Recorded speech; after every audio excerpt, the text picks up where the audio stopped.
అంబటి రాంబాబుకు 14 రోజుల remand విధించడంతో Rajahmundry central జైలుకు తరలించారు. ప్రత్యేక వాహనంలో ఎస్కార్ట్తో తెల్లవారుజామున 4 గంటలకు రాజమండ్రి సెంట్రల్ జైలుకు తరలించారు. అంబటి కోసం వైఎస్ఆర్సీపీ నాయకులు వస్తువులు తీసుకొచ్చారు. అయితే వాళ్లను అనుమతించలేదు. దీంతో పోలీసులతో వైఎస్ఆర్సీపీ నాయకులు వాగ్వాదానికి దిగారు. కోర్టులోకి కూడా రానివ్వరా అంటూ పోలీసులపై న్యాయవాదులు ఆగ్రహం వ్యక్తం చేశారు.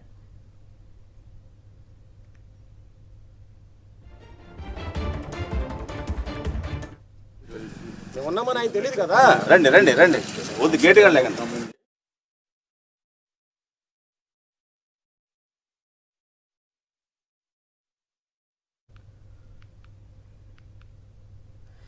అంబటి రాంబాబుకు 14 రోజుల రిమాండ్ విధించారు. ప్రస్తుతం ఆయన రాజమండ్రి సెంట్రల్ జైల్లో ఉన్నారు. పూర్తి డీటెయిల్స్ అందిస్తారు మా కరెస్పాండెంట్ హరీష్. హరీష్ చెప్పండి. బిందు, నిన్న ఇవాళ తెల్లవారుజామున 4 గంటలకు వైఎస్ఆర్సీపీ సీనియర్ నాయకుడు మాజీ మంత్రి అంబటి రాంబాబును రాజమండ్రి సెంట్రల్ జైలుకు హై సెక్యూరిటీతో కూడిన వెహికల్స్తో తీసుకొచ్చారు. హై సెక్యూరిటీతో ఒక ప్రత్యేక వాహనంలో తరలించడం జరిగింది. గుంటూరు మొబైల్ కోర్టులో వాదన పూర్తయిన తర్వాత 14 రోజుల పాటు అంబటి రాంబాబుకు రిమాండ్ విధించారు. ముఖ్యమంత్రిని దూషించారనే ఆరోపణతో రిమాండ్ విధించడం జరిగింది. దాంతో 4:30 గంటల పాటు జర్నీ చేసి తెల్లవారుజామున 4 గంటల 5 నిమిషాలకు ఇక్కడికి చేరుకోవడం జరిగింది. యథావిధిగానే వైఎస్ఆర్సీపీ నాయకులు ఎవరిని తీసుకొచ్చినా సరే జైలు దగ్గర అయితే విపరీతమైన బందోబస్తు ఏర్పాటు చేయడం ఆనవాయితీగా మారిపోయింది. నిన్న తెల్లవారుజామున కూడా అదే స్థాయిలో ఇప్పుడు మనం వరుసగా చూస్తున్నాము బారికేడ్లు. కనీసం వాహనాలు రాకపోకలు కూడా తీవ్ర అంతరాయం కలిగే విధంగా రోడ్డు పక్కనే ఉన్న సెంట్రల్ జైలు దగ్గర అయితే భారీ ఎత్తున బారికేడ్లు ఏర్పాటు చేయడం జరిగింది. మొత్తం దాదాపు ఒక 100 మీటర్ల మేర ఎవరు లోపలికి రాకుండా అనుమతించేందుకు వీలు లేకుండా కూడా ఈ బ్యారికేడ్లు ఏర్పాటు చేయడం జరిగింది. ఒకవైపు వైఎస్ఆర్సీపీ నాయకుల కార్యకర్తలే కాకుండా మీడియాను కూడా రెస్ట్రిక్ట్ చేసి దాదాపు 100 మీటర్ల దూరంలోనే మాట్లాడే విధంగా ఏర్పాట్లు అయితే ఇక్కడ ఆల్రెడీ చేసేశారు. రెండోది చుట్టూ సీసీ కెమెరాలు సర్వైలెన్స్ ఏర్పాటు చేశారు. ఎటు చూసినా జైలు దగ్గర సీసీ కెమెరాలే కనిపిస్తున్నాయి. మరోవైపు ఇవాళ తెల్లవారుజామున తీసుకొచ్చిన అంబటి రాంబాబు నేరుగా వాహనంతో పాటు లోపలికి తీసుకువెళ్ళిపోవడం జరిగింది. ఆయన మీద అనేక బెయిలబుల్ సెక్షన్లు అయినా సరే అనేక సెక్షన్ల కింద కేసులు నమోదు చేయడం జరిగింది. దీనికి సంబంధించి రిమాండ్ అయితే 14 రోజులు కొనసాగనుంది. మరోవైపు వైఎస్ఆర్సీపీ నేతలు అయితే ఇవాళ ఆయనతో ములాఖాత్ కానున్నారు. దీనికి సంబంధించిన ఏర్పాట్లు కూడా జరుగుతున్నాయి. ప్రధానంగా అసలు ఎఫ్ఐఆర్ ఏదైతే ఆయన మీద ఫైల్ చేశారో నిన్న దాని మీద కూడా వాదనలు జరిగినాయి. 41A CRPC నోటీస్ ఇష్యూ చేయకుండా సరిగ్గా ప్రాథమిక విచారణ జరగకుండా ఈ ఎఫ్ఐఆర్ ఫైల్ చేయడం మీద తీవ్ర స్థాయిలో ఆందోళన వ్యక్తం చేయడం జరిగింది. అయినా సరే కేవలం ముఖ్యమంత్రిని దూషించారనే ఒకే ఒక ఆరోపణతో ఆయనకి రిమాండ్ విధించడం జరిగింది.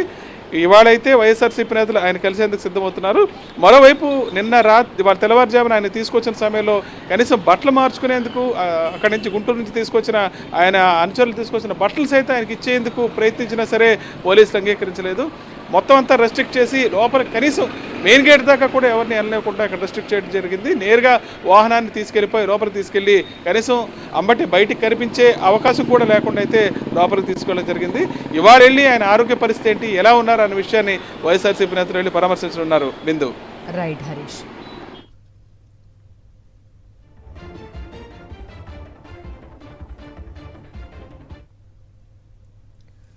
తనను అంతం చేయడమే టీడీపీ ప్రభుత్వ లక్ష్యమని వైఎస్ఆర్సీపీ నేత కాపు నాయకుడు మాజీ మంత్రి అంబటి రాంబాబు న్యాయమూర్తి ఎదుట ఆవేదన వ్యక్తం చేశారు. ప్రభుత్వ పెద్దల ఆదేశాలతో పోలీస్ స్టేషన్లో తనను హింసించారని తెలిపారు. ముఖ్యమంత్రిపై అనుచిత వ్యాఖ్యలు చేశారని, తమ విధులకు ఆటంకం కలిగించారని ఆయనపై పోలీసులు 2 కేసులు నమోదు చేశారు.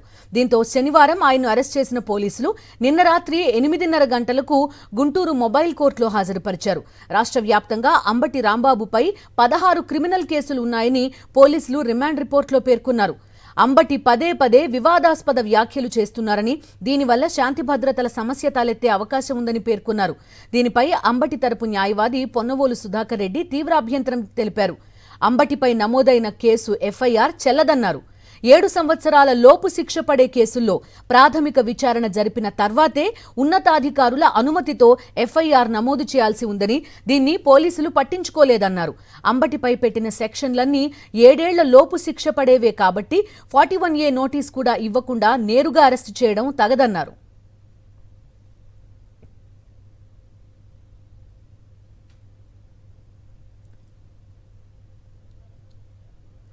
పోలీసులు తనను హింసించిన తీరును న్యాయమూర్తి ఎదుట వివరించారు అంబటి రాంబాబు.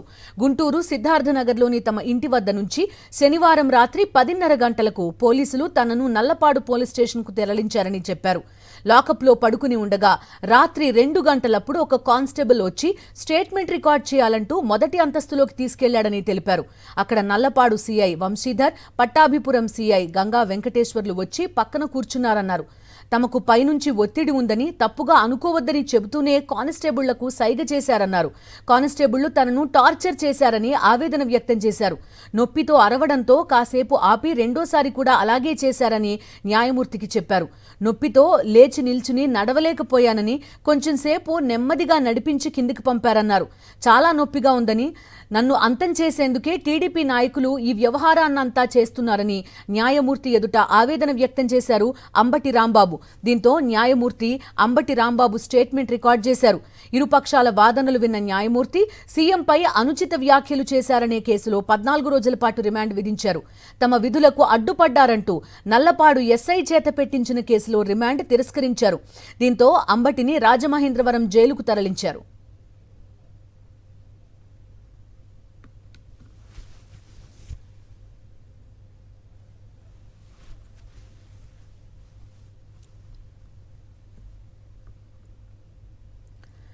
అంబటి రాంబాబు ఇంటిపై అధికార తెలుగుదేశం పార్టీ గూండాల దుర్మార్గపు దాడి నేపథ్యంలో ఆయన సతీమణి దాఖలు చేసిన అత్యవసర పిటిషన్పై హైకోర్టు స్పందించింది.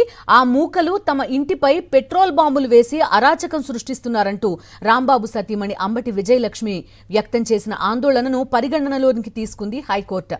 అంబటి రాంబాబు ఇంటి వద్ద రక్షణ చర్యలు చేపట్టాలని, తదుపరి ఎలాంటి అవాంఛనీయ ఘటనలు జరగకుండా చర్యలు తీసుకోవాలని గుంటూరు జిల్లా ఎస్పీని ఆదేశించింది.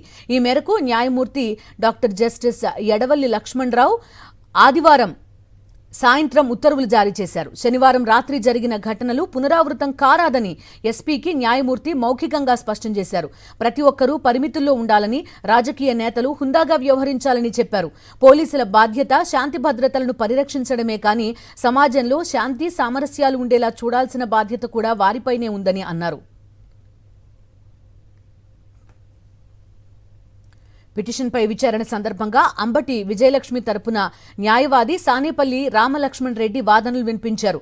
రాంబాబు ఇంటిపై జరిగిన దారుణ కాండను రామలక్ష్మణ్ రెడ్డి కోర్టు దృష్టికి తీసుకొచ్చారు. పోలీసులు ఎలాంటి రక్షణ కల్పించలేదని, ఇప్పటికీ పరిస్థితి ఆందోళనకరంగానే ఉందని కోర్టుకు తెలిపారు. రాంబాబు సతీమణి ఇప్పటికీ ఇంట్లో ఉంటున్నారని, ఆమెకు పోలీసులు ఎలాంటి రక్షణ కల్పించడం లేదని వాదనలు వినిపించారు. పోలీసుల తరపున హోంశాఖ న్యాయవాది అడుసుమిల్లి జయంతి స్పందిస్తూ ప్రస్తుతం అంబటి రాంబాబు ఇంటి వద్ద ఎలాంటి మూకలు లేవన్నారు. రాంబాబు ఇంటి వద్ద 15 మంది పోలీసు అధికారులు ఉన్నారని ప్రభుత్వ ప్రత్యేక న్యాయవాది ప్రణతి తెలిపారు.